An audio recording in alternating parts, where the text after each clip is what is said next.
오늘 하나님 말씀은 우리 구약성경 818면 우리 시편 24편의 말씀을 한 절씩 1절부터 10절까지 서로 교독합니다.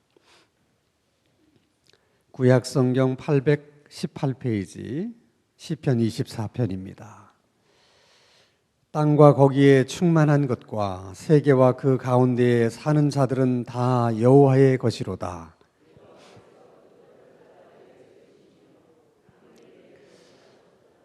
여호와의 산에 오를 자가 누구며 그의 거룩한 곳에 설 자가 누구인가?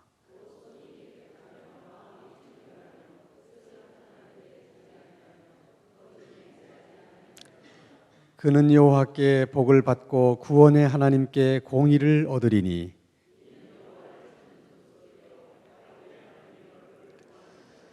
문들아 너희 머리를 들지어다. 영원한 문들아 들릴지어다. 영광의 왕이 들어가시리로다.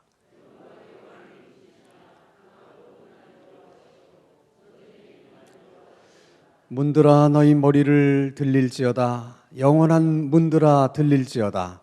영광의 왕이 들어가시리로다.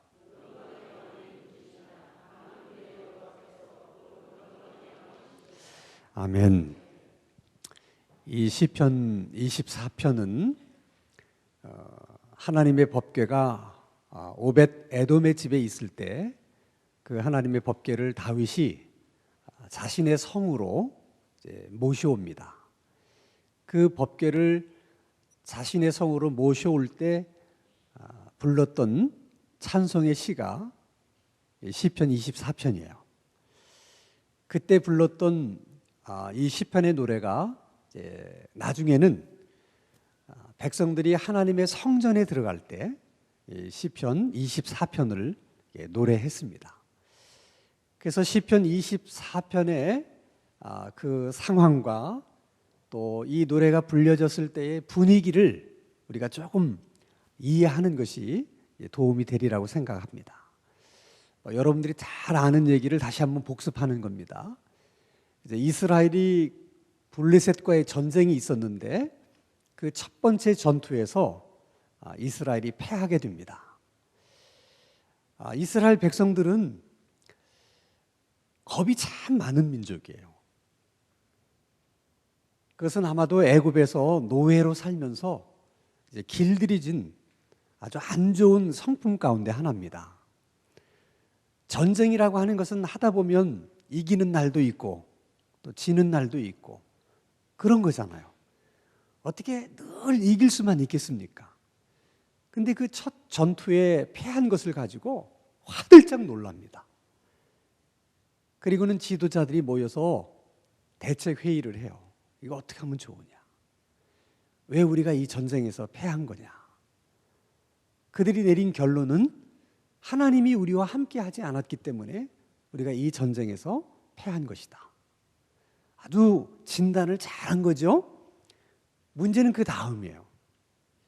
그러므로 우리가 실로에 있는 하나님의 법궤를 가져오자. 그래서 실로에 있는 하나님의 법궤를 전쟁터로 가지고 옵니다. 하나님의 법궤가 전쟁터로 들어오니까 이스라엘 백성들의 사기가 충천합니다. 하나님이 오셨으니까. 반면에 블레셋 진영에서는 완전히 초상집 분위기가 됐어요.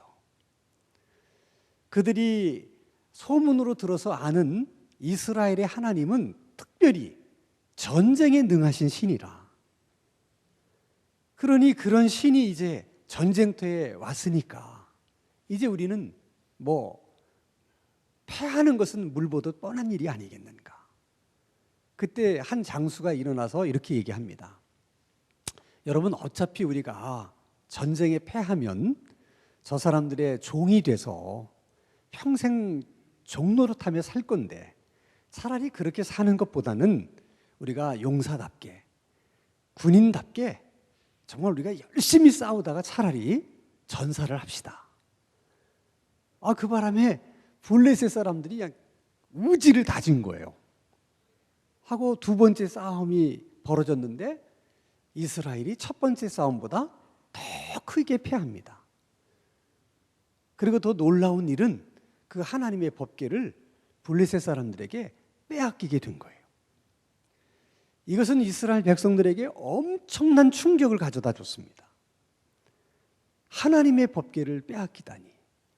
이것은 블레셋의 신이 우리가 믿는 하나님보다 훨씬 강하기 때문에 그 신이 우리 여호와의 신을 잡아간 것이다, 이렇게 이해를 한 거예요.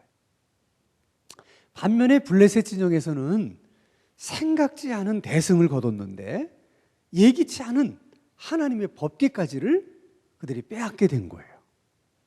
얼마나 좋았겠습니까? 그러나 여러분, 아무리 법궤를 자기들이 빼앗아 오기는 했지만은 그래도 이스라엘의 신이잖아요. 그러니까 이걸 자기 힘으로 어떻게 할 수 없다. 그래서는 자기들이 믿는 다곤 신당에다가 법궤를 가져다 놓습니다. 언뜻 생각하면 하나님도 그렇지. 아니, 그 이방인들이 하나님의 법궤를 빼앗아 가는데 어떻게 하나님이 아무런 조치도 취하지 않으시고 그냥 정말 빼앗기도록 하나님이 그렇게 버려두셨을까? 거긴 중요한 이유가 있어요. 자, 여러분, 이스라엘 백성들이 문제를 진단합니다. 우리가 왜 전쟁에 패했는가? 하나님이 우리와 함께 하지 않으셨기 때문이다. 그건 맞아요. 진단은 너무 잘한 거예요. 근데 문제는 그 하나님이 우리와 함께 계시지 않는다는 것을 법궤가 우리와 함께 하지 않는다는 것으로 해석을 한 거예요. 여러분, 법궤는 하나님이 임재하시고 하나님이 그곳에 계신다고 하는 것을 상징하는 것이지 어떻게 나무 상자가 하나님일 수 있겠습니까? 그런데 이스라엘 백성들은 그것을 하나님처럼 생각한 거예요. 이런 신앙을 법궤 신앙이라 그렇게 부릅니다. 그것은 잘못된 신앙이에요. 근데 많은 사람들의 생각 속에 이스라엘 백성들처럼 그런 생각과 그런 신앙을 갖고 계신 분들이 많아요. 자, 여러분, 성경책은 하나님의 말씀을 기록한 책이기 때문에 거룩한 거예요. 그러나 이 성경책이 정말 하나님께서 하늘나라의 종이에다가 하나님이 글을 쓰셔서 우리에게 주신 겁니까? 그건 아니에요. 이 내용이 하나님의 말씀이기 때문에 소중한 것뿐이에요.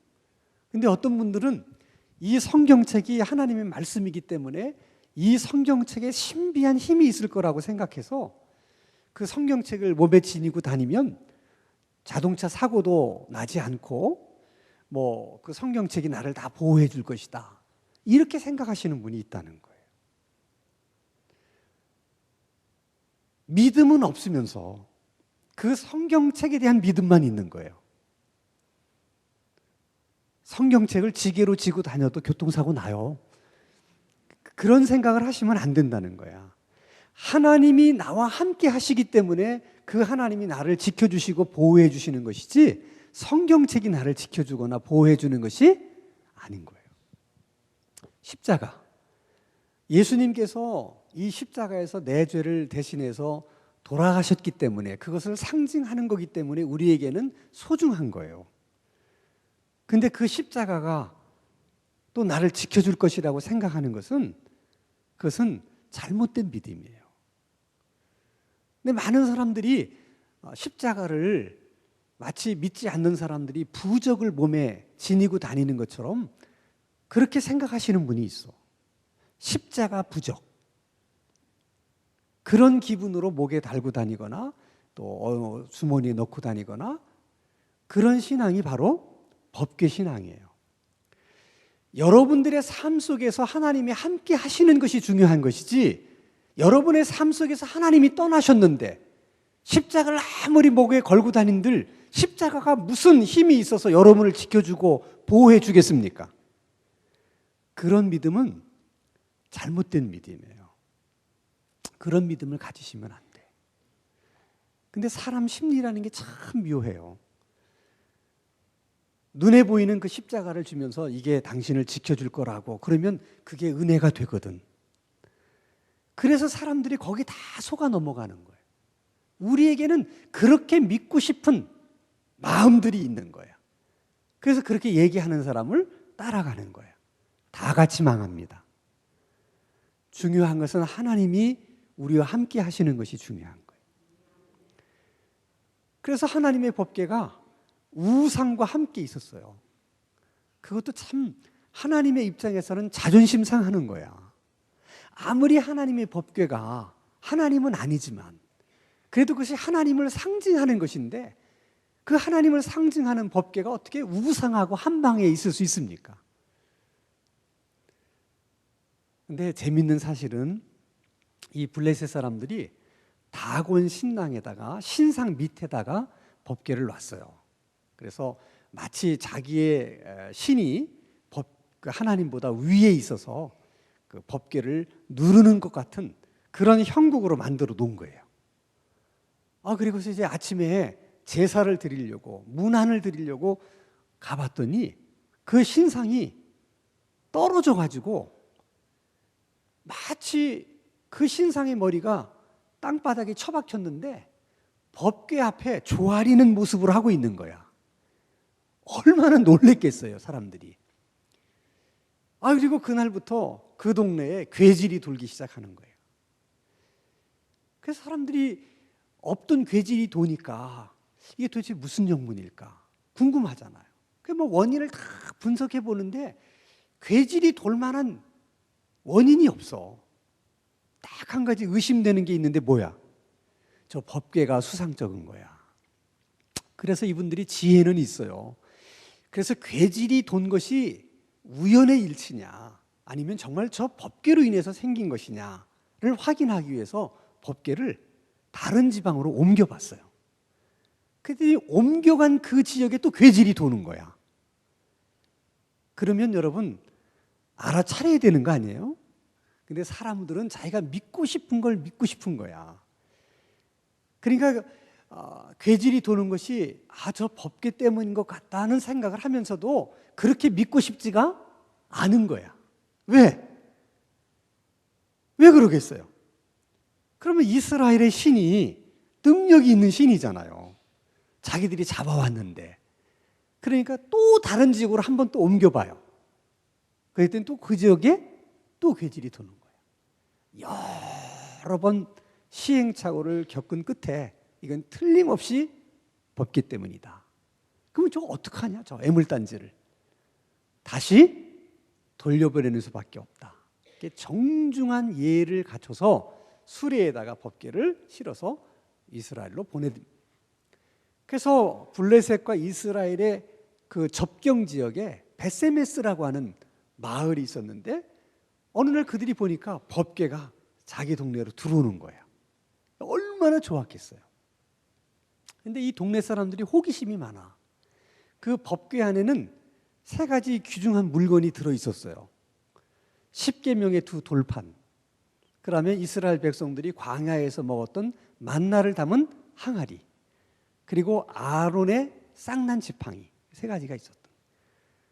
그들도 전에 들은 얘기가 있거든. 진짠지 아닌지를 확인해 보고 싶어서 법궤 뚜껑을 열려고 하다가 그 주위에 있는 사람들이 떼죽음을 당한 거예요. 화들짝 놀란 거예요. 이거 어떡하나? 그래서 베세메스 사람들이 두려운 나머지 다른 동네 사람들에게 얘기를 합니다. 기랏 여아림 동네 사람들에게 니네가 가져가라 이거. 그래서 기한 여림 사람들이 법궤를 가져다가 산에 살고 있는 아비나답이라고 하는 집에다가 모셔놔요. 아니 하나님의 법궤가 돌아왔는데 아무도 관심을 갖는 사람이 없는 거야.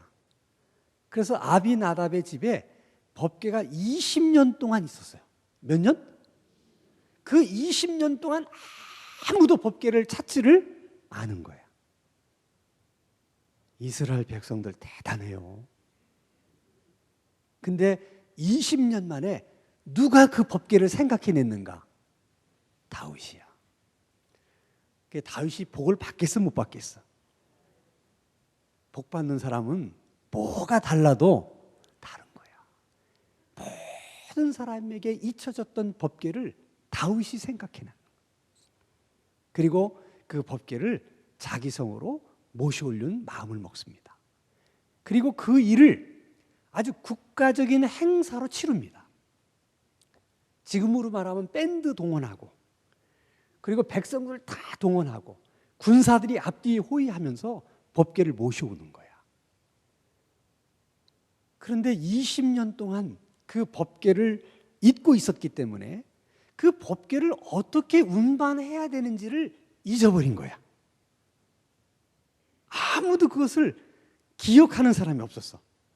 그래서 이 법궤를 어떻게 운반을 해야 될까 아는 사람이 없으니까 블레셋 사람들이 그냥 수레에다가 법궤를 실어서 보낸 것처럼 다윗도 수레에다가 법궤를 실어가지고 가는 거예요. 한참 잘 가다가 타작마당에 이르렀을 때 소가 먹거리를 보고서는 날뛰게 돼. 그러니까 뒤에 실었던 법궤가 떨어지려고 그러는 거야.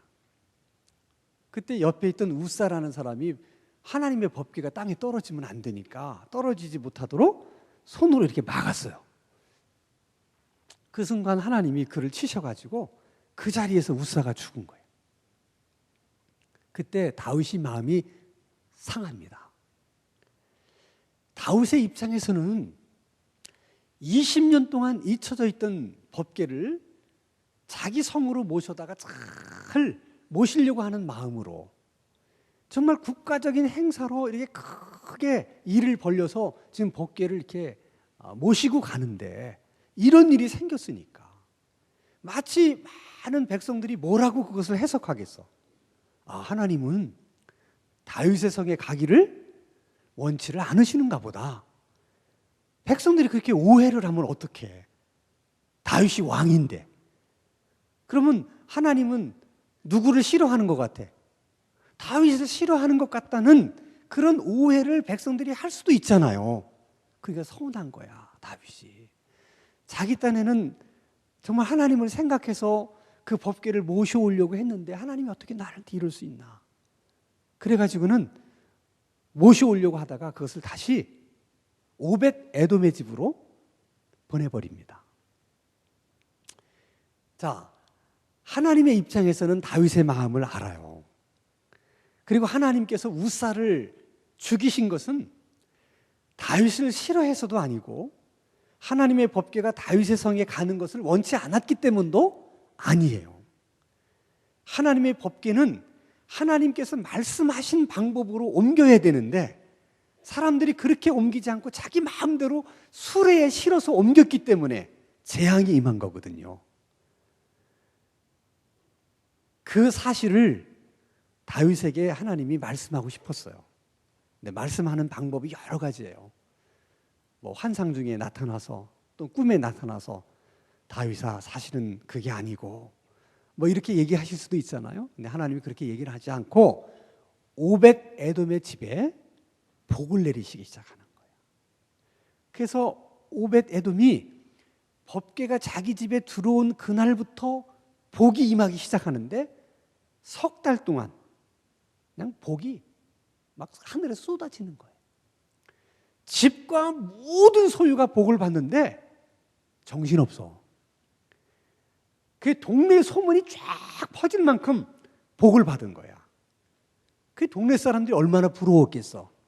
그 소문이 다윗의 귀에 들어간 거야. 그때 다윗이 깨달았어요. 그게 아니구나. 법궤를 모셔오는 일이 이것이 복된 일이구나. 그리고서는 어떻게 법궤를 운반해야 되는지를 그때서 알아본 거야. 그랬더니 수레에 실어서 가면 안 되고 사람이 직접 메고 가야 되는 거라.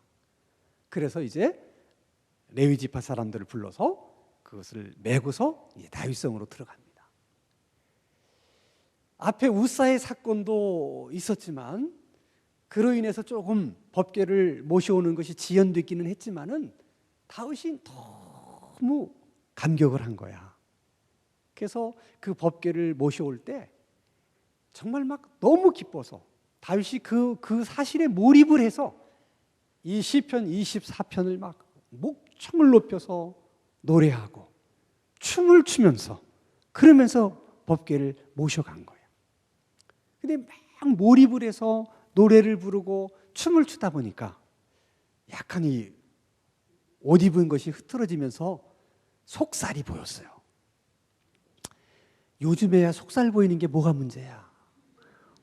오히려 배꼽 다 나오는 옷 입고 다니는 여자들도 많은데 그때만 하더라도 특히 양반 가문은 속살을 보이는 건 굉장히 수치스러운 일이야. 근데 다윗은 정신없어서 이렇게 하다 보니까 몰라서 다윗은 그런지도. 근데 다윗의 부인인 미갈이 2층에서 내려다봤어요. 그리고는 그런 다윗을 비난합니다.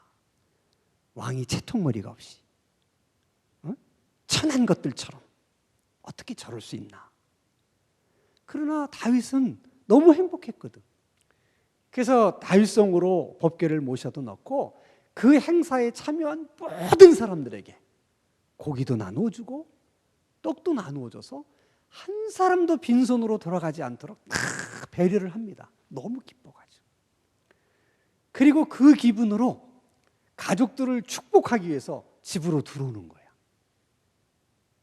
그러면 미갈이 아무리 그 일로 속상했다 하더라도 지금 다윗이 기분이 좋아서 가족들을 축복하기 위해서 집에 들어오면 일단 축복은 받고, 그리고 이제 뭐 시시비비는 저녁밥 먹을 때 얘기해도 되잖아.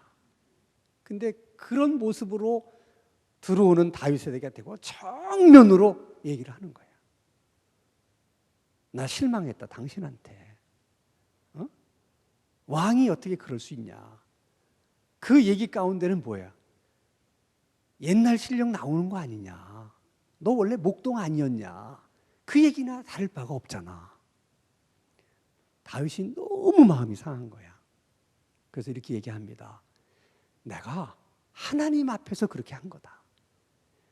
내가 하나님 앞에서라면 나는 더 낮아지고 더 비천하게 될지라도 나는 상관이 없다. 그러나 내가 사람들에게는 내가 그런 대접, 그런 취급 받지 않는다. 네가 감히 남편에게, 그래서 한 나라인 왕에게 네가 어떻게 나한테 그렇게 말할 수 있느냐. 그래서 성경에 보면 그날 이후로 미갈에게 자식이 없었다 그렇게 얘기해요. 하나님이 그의 태의 문을 닫으셨을 수도 있고 그날 이후로 다윗이 다시는 미갈을 찾지 않았을 가능성이 있어요. 여러분 잘 보세요. 모든 사람들이 법궤가 들어오는 날 다 행복해했고 기뻐했어요. 다 같이 시편의 24편을 노래하면서 그들은 그날을 축하했어요. 이렇게 모든 백성들이 기뻐하고 좋아하는데 딱 한 사람만 기뻐하지 않은 거야. 그러면 여러분 문제가 생기는 거야. 여러분 기독교는 이게 개인이 신앙생활을 해서 이렇게 뭐 하나님께 복을 받고 그런 종교가 아니에요. 이게 불교하고 달라요. 그래서 우리가 기도도 각자 뭐 여러분 집에서 하면 되잖아. 근데 우리가 여기 왜 다 모여서 해? 이게 기독교예요. 우리는 기도를 해도 모여서 하는 거야, 이렇게. 그래서 하나님이 은혜를 주실 때도 물론 개인적으로도 주시지만 이렇게 공동체로 모였을 때 은혜를 주시는 거예요. 복을 주셔도 이렇게 공동체로 뭘 할 때 복을 주시는 거야. 그래서 기독교는 이 공동체가 중요한 거야. 공동체가 기뻐하는 일은 다 같이 기뻐해야 돼. 다 기뻐하는데 뒤에서 혼자만 초치는 소리 하면 미갈처럼 되는 거예요, 여러분. 웃을 일이 아니야. 왜 성경에 그런 얘기를 기록했겠어? 그럴 가능성이 오늘 우리들에게도 있기 때문에 그런 거예요. 마음이 좀 상하더라도 다 성도들이 기뻐하면 함께 기뻐하고 그래야 되는 거예요. 슬플 때는 함께 슬퍼하고. 우리는 공동체가 중요해. 자, 그러면 이 시편 24편을 그 법궤를 모셔올 때 부른 찬송이었다면 24편의 내용 중에 핵심 내용이 뭐냐? 3절이야, 3절. 3절을 같이 한번 봅니다. 3절. 한번 같이 읽겠습니다. 시작. 여호와의 산에 오를 자가 누구며 그의 거룩한 곳에 설 자가 누구인가? 시적인 표현이죠. 우리식으로 얘기하면 누가 하나님의 성전에 들어가서 누가 하나님께 예배할 수 있는가? 누가 예배자가 될 수 있는가? 라는 질문을 던지는 거예요. 누가 감히 하나님 앞에 나가서 그 하나님을 예배할 수 있겠는가? 하는 질문을 던지는 거예요. 그러면 우리는 이렇게 대답할 수 있죠. 그러면 그 하나님은 도대체 어떤 분이길래 우리가 그 하나님을 예배해야 되는 것이냐? 그게 가장 중요한 거예요. 그거를 1절과 2절에서 이렇게 설명을 합니다. 같이 읽습니다. 시작. 땅과 거기에 충만한 것과 세계와 그 가운데에 사는 자들은 다 여호와의 것이로다. 여호와께서 그 터를 바다 위에 세우시며 강을 위에 건설하셨도다. 한마디로 하나님이 이 세상의 주인이시다. 왜 하나님이 이 세상의 주인이시냐? 모든 것을 하나님이 만드셨기 때문이다. 그렇게 얘기하는 거예요. 그 하나님을 누가 예배할 수 있는가? 그렇게 묻는 거예요, 지금. 중요한 거예요, 여러분. 어떤 신을 섬긴다 그럴 때 내가 섬기는 그 신이 도대체 어떤 신이냐를 알아야 되는 거야. 그걸 알아야만 바르게 섬길 수가 있는 거야. 근데 많은 사람들은 그렇게 하지 않아요. 아는 것이 중요하다고 생각하지 않아요. 왜? 그냥 자기 열심만 중요하다고 생각하는 거야. 그렇지 않아요, 여러분. 알아야지만 바르게 예배하는 거예요. 우리가 예배하는 하나님이 이 세상의 주인이라는 걸 믿으십니까? 그분이 주인이시기 때문에 그분이 주실 수도 있고 주신 것을 거두 가실 수도 있습니다. 모든 것은 주인이신 그분이 다 하시는 거예요. 한국의 경제를 일으키실 수도 있고 한국의 경제를 닫으실 수도 있어요. 누가 그렇게 하실 수 있어요? 주인이신 하나님이 그렇게 하실 수 있는 거예요. 그걸 아셔야 돼요. 하나님이 이 세상의 주인이세요. 그 하나님을 그러면 그런 하나님을 누가 예배할 수 있겠느냐? 4절입니다. 같이 읽습니다. 시작. 곧 손이 깨끗하며 마음이 청결하며 뜻을 허탄한 데에 두지 아니하며 거짓 맹세하지 아니하는 자로다. 가만 놔두세요. 보면 4가지를 얘기한 것 같은데 사실은 2가지를 반복하는 거예요. 자, 그런 하나님을 누가 예배할 수 있느냐 그럴 때 손이 깨끗한 자 그리고 마음이 깨끗한 자. 손은 이게 외적인 것이고 마음은 내적인 것이고, 그러니까 외적으로나 내적으로나 깨끗한 자, 청결한 자, 그런 자가 하나님을 예배할 수 있다. 근데 그 청결한 자란 어떤 자냐? 뜻을 허탄한 데 두지 않는 자다. 다시 말하면 두 마음을 품는 사람이 아니라는 거야. 어떤 때는 하나님이 주인이셨다가 어떤 때는 돈이 주인이셨다가 그렇게 하나님을 예배하는 자가 아니라 하나님이 주인이면 그냥 영원히 하나님이 주인인 사람, 이런 사람만이 하나님을 예배할 수 있다는 거야. 깨끗하다, 마음이 청결하다고 하는 말 가운데는 이웃을 대할 때 진실하게 대하지 거짓말로, 없는 말로 음해하고 없는 말로 그 사람들을 어렵게 만드는 거짓 맹세하지 않는 자라는 거예요. 자, 보세요. 하나님께서 어떤 자를 예배자로 생각하느냐. 그럴 때 뭐 공부를 많이 한 사람이라든지 뭐 비싼 옷을 입은 사람이라든지 그런 것을 자격으로 얘기하지 않았어요. 하나님이 예배자로 생각하는 사람은 삶이 뒷받침이 되는 사람이라는 거야. 응? 그러니까 여러분들이 하나님 앞에 나와서 예배하는 여러분과 집에 가서 생활하는 여러분과 같은 여러분이 돼야지, 하나님 앞에 나와서 예배할 때 여러분하고 직장에 가서 사업할 때 여러분이 다르면 하나님이 도대체 어떤 쪽을 여러분이라고 생각을 해야 되냐는 거야. 근데 이스라엘 백성들이 그랬거든요. 그래서 하나님이 그들에게 뭐라고 얘기하냐면, 너희들이 입으로는 나를 존경하나 마음은 내게서 멀도다, 그렇게 얘기하는 거예요.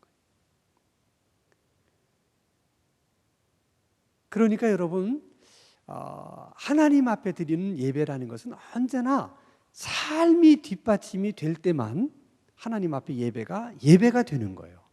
이걸 잊어서는 안 돼. 그것이 여러분 무당 종교하고 다른 거예요. 샤머니즘은 우리들의 삶과는 아무 상관이 없어요. 그냥 군만 잘 드리면 되고 지성만 잘 드리면 돼요. 무당의 신은 우리를 보고 어떻게 사느냐에 대해서는 한마디도 하지 않아요. 관심이 없어요. 그거는 그냥 자기 앞에 와서 얼마짜리 돼지 대가리를 놓느냐, 그게 중요해요. 그리고 얼마나 지성으로 비느냐, 그것만 중요해요. 근데 이 세상의 주인이신 하나님은 그렇지 않아요.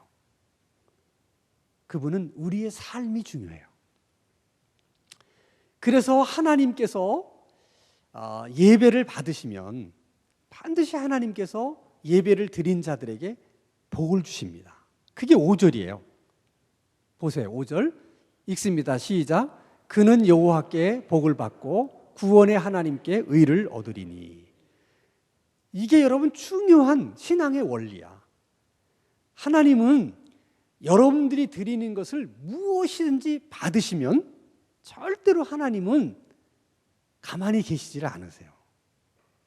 여러분의 것을 받으시고, 그것이 받으시느냐 안 받으시느냐의 문제지, 여러분의 것을 받으셨는데 하나님께서 모르는 척 하신다든지 입을 닦는다든지 그런 하나님이 아니세요. 여러분이 하나님에게 뭘 드렸든 하나님이 여러분이 드린 것을 받기만 하시면 반드시 하나님은 여러분들에게 되돌려 주십니다. 그게 하나님이세요. 절대로 하나님은 여러분이 드린 걸 받으시고 아무것도 하지 않으시는 그런 하나님이 아니세요. 그게 중요한 것은 하나님이 받으시느냐가 중요한 거야. 그분이 받기만 하시면 문제가 없어요. 문제가 없는 거예요. 그러면 뒤집어 생각해봐. 하나님이 여러분들이 하나님께 뭘 드린다 그럴 때 하나님이 뭐가 아쉬워서 여러분이 드리는 걸 받겠어? 하나님이 이 세상의 주인인데, 모든 것이 다 하나님의 것인데 그분이 뭐가 아쉬운 게 있어서 여러분이 드린다고 받으시겠냐고. 그 생각을 하셔야 돼. 하나님이 아쉬워서 받으시는 게 아니에요. 어떻게 보면 여러분들에게 복을 주시기 위해서 받으시는 거지. 그게 하나님에게 있으나 없으나 무슨 상관이에요, 하나님 앞에. 하나님이 주인이신데. 어떻게든 여러분들에게 축복하시려고 받으시려고 하는 거예요. 그게 하나님 마음이야. 뭐든지 여러분이 주는 건 받고 싶은 거야. 여러분의 봉사도 받고 싶어 하고, 여러분이 전도하는 일도 받고 싶어 하고, 여러분이 예배하는 것도 받고 싶어 하고, 여러분이 헌금 드리는 것도 받고 싶어 하고, 다 받고 싶으세요, 하나님. 근데 받고 싶다고 하나님이 다 받으실 수가 없어. 그게 중요한 거는. 왜? 지금 말씀하셨잖아. 예배자가 되어야만 그 예배를 하나님이 받으실 수 있는 거야. 그래서 사실 여러분, 우리 한국 땅에도 교회가 얼마나 많습니까? 매 주일마다 예배가 드려지잖아요. 그 모든 주일마다 드려지는 예배를 하나님이 다 받으시면 우리나라는 발칵 뒤집힙니다. 그냥 있을 수가 없는 거야. 근데 참 슬픈 일이지만 다 모여서 예배를 드리지만 그 예배가 다 하나님이 받으시는 예배는 아닌 거예요. 하나님을 너무 쉽게 생각하시면 안 돼요, 여러분. 여러분들이 예를 들어서 남에게 대접을 받는다 그럴 때도 저분이 정말 나를 존중해서 대접한다는 생각이 들어야 그 대접을 받지, 그렇지 않으면 여러분 그 대접을 받으시겠어요? 여러분 같으면? 그렇잖아. 그건 하나님도 마찬가지예요. 그래서 우리가 삶의 우선순위를 예배에 두자고 하는 얘기는 옳은 얘기예요. 정말 여러분들이 예배에 생명을 걸고 내가 매주일 드리는 예배를 하나님이 받으실 수 있는 예배로만 드릴 수 있다면, 그리고 우리가 드리는 예배를 하나님이 매주일 받으실 수만 있다면 사실 우리 삶에 걱정할 것이 하나도 없어요. 근데 그렇게 되도록 우리가 사실 힘써야 되는 거죠. 힘써야 되는 거예요. 그래서 언제나 하나님은 우리 삶이 뒷받침이 될 때만 그 예배를 받으신다는 거예요. 여러분의 예물도 그렇게 받으시는 거죠. 자, 그러면 하나님 앞에 예배하는 자의 자격은 그렇다면 예배를 드리러 나가는 사람들은 어떤 마음가짐과 어떤 자세로 나가야 되는가 하는 게 6절이에요. 같이 한번 읽겠습니다. 시작. 이는 여호와를 찾는 족속이요 야곱의 하나님의 얼굴을 구하는 자로다. 그러니까 정말 사슴이 시냇물을 찾기에 갈급한 것처럼 그 하나님께 예배를 드리기 위해서 하나님을 간절히 찾는 마음으로, 그리고 내가 하나님 앞에 예배를 드리는 것을 하나님이 받아주신다면 얼마나 감사할까, 그런 겸손한 마음으로 그렇게 하나님 앞에 예배 때 나와야 된다는 거예요. 이렇게. 그러니까 이거를 성전으로 가는 자들이 이 시편 24편을 노래하는 거야. 벌써 하나님의 성전에 들어가기 전에 이런 마음가짐으로 준비하고 들어간다는 거야. 그런 것처럼 우리가 예배를 드리러 나올 때도, 여러분이 교회에 올 때도 시편 24편의 그런 마음가짐으로 이렇게 오셔야 되는 거예요. 근데 우리는 아무 생각 없이 오잖아, 예배 올 때도. 우리가 알아, 이 예배가 하나님 앞에 상달이 될지, 이런 예배를 정말 하나님이 받으실지 누가 얘기 안 해줘도 내가 알아. 우리는 올 때부터, 하나님 앞에 예배를 드리러 올 때부터 사실 별 생각 없이 올 때가 많거든. 항상 생각하셔야 돼. 내 예배를 받으시는 그 하나님이 누구신가 하는 거예요. 그래서 기독교의 시작이 창세기 1장 1절이고 성경의 시작도 창세기 1장 1절이에요. 태초에 하나님이 천지를 창조하십니다. 세상을 다 창조하신 하나님을 우리가 예배하는 거야. 이 하나님을 많이 묵상을 하세요. 천지를 창조하신 하나님을 많이 묵상을 하세요. 그러면 때로는 그 하나님에 대한 두려운 마음도 생기고, 그런 하나님 앞에 나가서 내가 예배할 수 있다는 것이 얼마나 이것이 큰 영광인지를 또 깨닫게 돼. 그래서 예배를 양보할 수가 없는 거야. 그런 사실을 다 알고 나면 우리가 정말 인생을 사는데 예배만큼 소중한 게 없구나, 이런 생각이 들고, 이렇게 하나님을 예배하지 않고 산다면 우리의 인생이 무슨 의미가 있고 무슨 가치가 있을까, 이런 생각이 드는 거예요. 다른 건 다 양보해도 하나님 앞에 드리는 예배만큼은 양보할 수가 없는 거예요. 자, 여러분, 이렇게 마음이 준비가 되면 딱 성전에 들어올 때 벌써 마음속에 말이죠, 뿌듯함만 있는 게 아니라 자신감도 있고 이렇게 뭔가 안에 에너지가 느껴진다. 그게 이제 7절부터 10절인데, 이거는 원래 시편 24편도 마찬가지지만 교독하게 돼 있어요. 그러니까 제가 7절을 읽으면 여러분은 8절을 읽고, 내가 9절을 읽으면 여러분은 어떻게? 10절을 읽고, 한번 교독을 합니다. 자, 7절을 제가 먼저 읽겠습니다. 문들아 너희 머리를 들지어다. 영원한 문들아 들릴지어다. 영광의 왕이 들어가시리로다.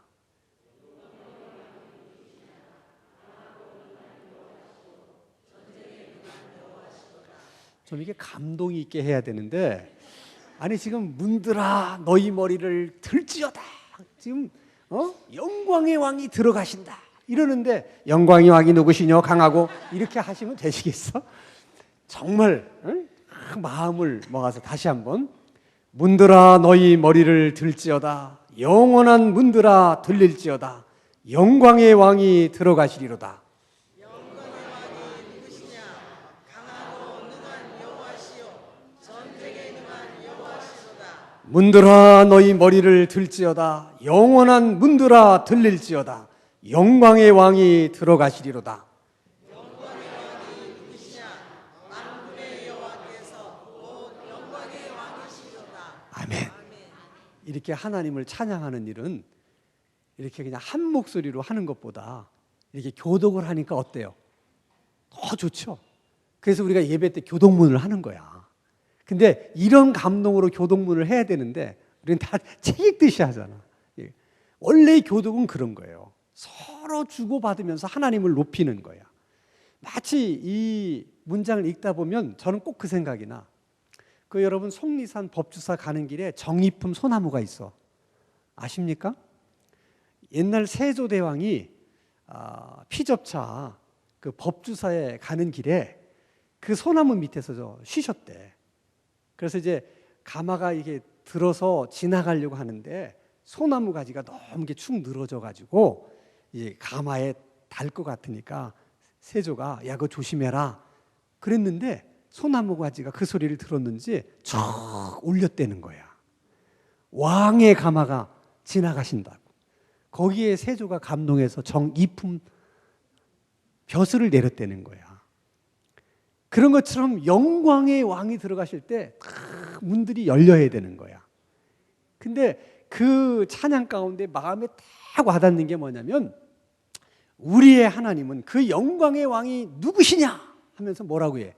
전쟁에 능하신 여호와시다. 너무 멋있어.